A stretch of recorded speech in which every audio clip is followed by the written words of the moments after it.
Now you are watching this video because you want to learn more about a plant that you used either medicinally previously or culturally, and it's very hard to find information about it just using the cultural names. So in this video I'm going to give you the names in a number of languages, but also the Latin botanical name. I sometimes refer to them as colonial names because when these plants were discovered, very rarely, or if ever, was there a conversation with the natives and were the traditional names for the plants that the natives gave them ever taken into consideration. The language of choice was the language of the powers that be, and that was Latin. The only benefit of that is that every single plant has only one Latin name, whereas the common names that we might have for plants might refer to several different plants, and sometimes that causes confusion. But there's only ever one Latin name for a plant. So let's get started. Now this video is going to be split into different timestamps. So if you just want to go to the plant that you recognize straight away, feel free to do so. The timestamps with the Ga, tree, Ewe and the Hausa names are contained within the YouTube video. Okay, so the first plant I'm going to cover is called ringworm bush, which kind of gives you an idea of how it's always been used. In Ga, it's known as Bainsa.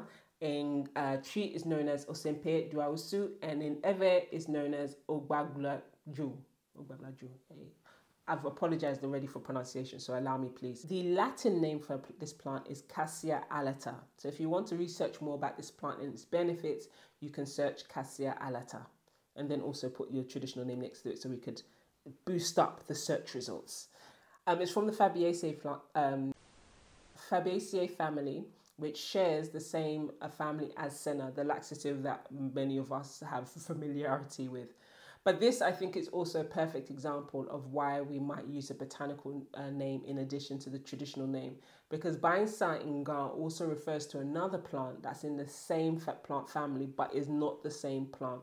So you might see it being referred to two different plants. Now, the next one is bitter melon, also known in other parts of the world as Cerasee. In Ghana, we'll call it Nyanyara, Nyanyala, and in Ewe, Kakle. It's from the Kukuabe family, which is the same family as cucumber, and the Latin name is Momordica charantia. Now, I've often seen it confused with hyssop, and the reason being, or the reason that I've deduced, is that they've had the same spiritual uses, like in biblical times, hyssop might have been used in spiritual ceremony, just like the Ghanaians might use it in the case of Ghana, but it's two separate plants. Hyssopus officinalis is a different plant to Momordica charantia, which is Nyanyara. So do bear that in mind when you're doing your research. Now the other one is turnsole. The Latin name is Heliotropium indicum. In Ga is known as Kokodenebaa. In tree is Akomfem-triko, I believe, and Koklototsu in Ewe. Now it's from the Boraginaceae family, and one thing that I think is important for people to be aware is that it contains pyridine alkaloids, which have been linked to liver toxicity. Now, there is even a debate in the West about whether one will use PAs internally or we should to restrict it to external use only. So I think it's important that you know that and like to make sure that if you are taking these herbal medicines that you're taking it with on the guidance of someone who knows what the heck they're doing, because it can cause, PAs can cause damage, especially if you don't know what you're doing in dosage. I know people that will never give certain PA containing plants internally, and I've also seen people give it internally under particular doses.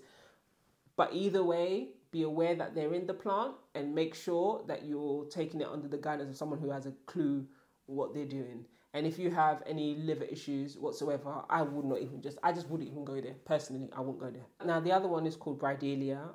That's the English name. In Ga, it's Flatso. In tree, it's Opam, fufuo, also Barry. And Hausa is known as Kimi. The Latin name or the botanical name for this plant is Bridelia micarantha, and it's from the Euphorbiaceae family.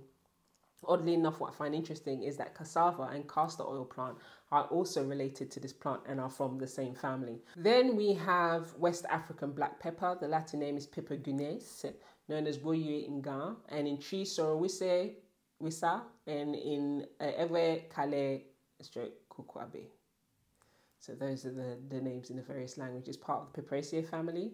And this is the example of a plant that I learned a lot with. Like, I love learning something new. And in my mind, I don't know why, I was thinking to myself, this plant is, we use the seed. I didn't pay attention that, you know, other cultures use the leaf, and until recently I learned that the leaf's also been used. So yeah, I learned something new, that they don't just use the seeds, but if you want like a lighter taste of the seeds in your cooking, you could also use the leaf of this plant as well. So I'm hoping this has given you some help on certain plants that you're looking to learn more about and research more about, and then maybe you found the, you know, a plant that you've used in your childhood and you want to learn more. If you want me to do more of these videos, or there is a particular plant that you want to know what the botanical name of it to help you do more research on it and find out about its uses, let me know and I will do more videos on that. And don't forget to subscribe and click the notification button so I'll let you know whenever I'm doing a new video, man. All right, take care.